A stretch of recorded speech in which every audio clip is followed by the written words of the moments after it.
Hi guys! Last week I talked about all the student loans that my husband has, and all the other types of loans that we have combined, and my student loan debt as well. So today I just wanted to give you a summary of the different kinds of loans that we do have. So 2 car loans. One was a purchase of a used car. The second was with a car that we already have. We took equity out of it, so a loan for that. And then my student loan from my aunt, my husband's 3 student loans from all these different organizations. One of them is a private company. With that private company, it's Discover. I'll give you the names, it's easier for me to remember too. So with Discover, he had 4 loans. He had 2 other government loans. One of them was with Perkins, and he had 2 loans, or he has 2 loans with Perkins, and the other one is with something called Great Lakes. I don't know the full name of the company, but it's called Great Lakes. And he has 1 Stafford loan with them, but it is dispersed into 9 separate loans at various interest rates, the highest being 6.55% and the lowest being 3.15%. So 9 disbursements of Stafford loans with Great Lakes, 2 Perkins loans at 5%, and 4 Discover student loans, which are private, 9.25, 8.75, 8.5, and 6.25%. Yes, I know all the numbers, or at least the interest rates. The individual loan balances have driven me crazy, so I don't try to think about those. And then I have that $15,300 student loan from my aunt at a 0% interest rate. And I think the last thing that we have is the mortgage, which is at 3.75% for a 30-year loan. And again, we'll cover that mortgage later. Today I just wanted to give you a summary about all the different loans that we had and how we are trying to pay them all off. I read up a lot on different methods and different people and how they have successfully paid off, $100,000 in debt, and some that have smaller amounts of $5,000 or $10,000. The good thing is we don't have any credit card debt at all, but then a lot of other people do, and so when they started paying off their credit card debts. We didn't, but we decided that it would be best to start with the debt avalanche method, which takes into account your highest interest rate, not the debt snowball, which takes into account your smallest balance. Since we're very frugal people, I don't know if I touched on that last time, we're very frugal people, so we don't go out to eat, we don't spend money on clothing or new purchases. My husband has his toy collection, Nintendo toys. We're millennials, so we played all kinds of video games. So he has that, and for me, I think I mentioned that my hobby is just money in general, period. So I like counting money. That's me. And that's the whole reason I started this documentation.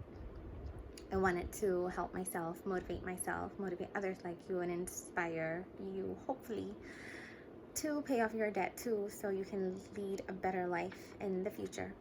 So excluding our mortgage, our total loan balance was $110,805.45. So $111,000. So we decided that we are able to pay off some of the loans because we, at that point in time, May of 2019, that was the exact month we started our debt payoff journey, May 2019. And we decided that, we had about $15,000 to $20,000 saved in our joint savings account. How about we take a little bit of that and pay off the second car loan? That's the one where we took equity out of our car from. So we paid that off, and the person who we took the loan out for is still giving us money on a monthly basis. So we're adding that back to our savings account. So it's still continuing to grow and we're still contributing to it as well. Yay! And then we also decided that, okay, after we paid off about $5,000 of it, we will pay off 2 of the Discover student loans out of the 4. They both have higher interest rates, but one was the 9.25% and the other one was the 8.5%. Rates for the first and the third, just because the balances were the smallest. So we kind of are incorporating both the debt snowball and the debt avalanche method. If you think about it, there's not so much of a consistency. But anyway, those 2 amounted to about $9,000 altogether. And since we paid off about $5,000 with the second car loan, we still had about $10,000 to $15,000 left in our account. I think we had about 15, closer to 15. So we felt that we would be safe if we took out $9,000 to pay off 2 of the Discover loans. They were smaller balances, but they were higher interest rates. So we decided to pay those off completely. So I think by early June of 2019, we were down 3 loans. So from May of 2019 to April of 2020, we paid off all 4 of the Discover student loans, that car loan, which we first paid off, and then that loan that I took from my aunt who lent me money to go to school. So that was 40% of all our debts, excluding the mortgage, which again, I will talk about later. So I'm going to give you numbers in my next video, just so that you know how exactly we did it, what we did, what the numbers were. It was definitely a relief to have paid off about 40%, and we're continuing to do that. Currently, we're working on the first car loan, you know, the used car purchase loan. We're working on that just because all of his government student loans are at a 0% interest rate, and you don't have to pay on them right now, and they're not accumulating interest. So we're taking advantage of paying off the car loan, which is not going to go away anytime soon. But with all the calculations we did, we decided that, you know, we'll take all of those amounts that we're putting towards the government loans and apply it towards that car loan. That way, when we pay it on a weekly basis, we can still pay it off by October. But then we're also working overtime to get extra money, and we're putting that towards the principal. This company that we have the loan with allows us to put the funds straight towards the principal. So that's great. So on top of everything that we're using to pay down our principal on, we're still paying, instead of $90 a week. So my car payment is only $299 a month. We're paying $360 a month, or $90 a week, or were.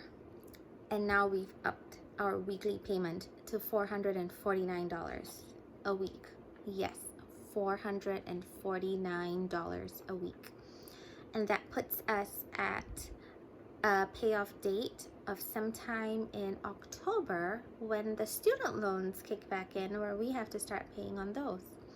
And then with all the principal amounts that we've applied to that car loan, we are currently set to pay it off in August or end of September. I'm trying to bring it down to August, so that's the goal. So I'm just going to keep working more overtime, so is my husband, so we can add more towards the principal to bring down that interest rate on a daily basis. And then, yeah, we'll be done soon. Okay, so keep your fingers crossed. I'm keeping mine crossed too.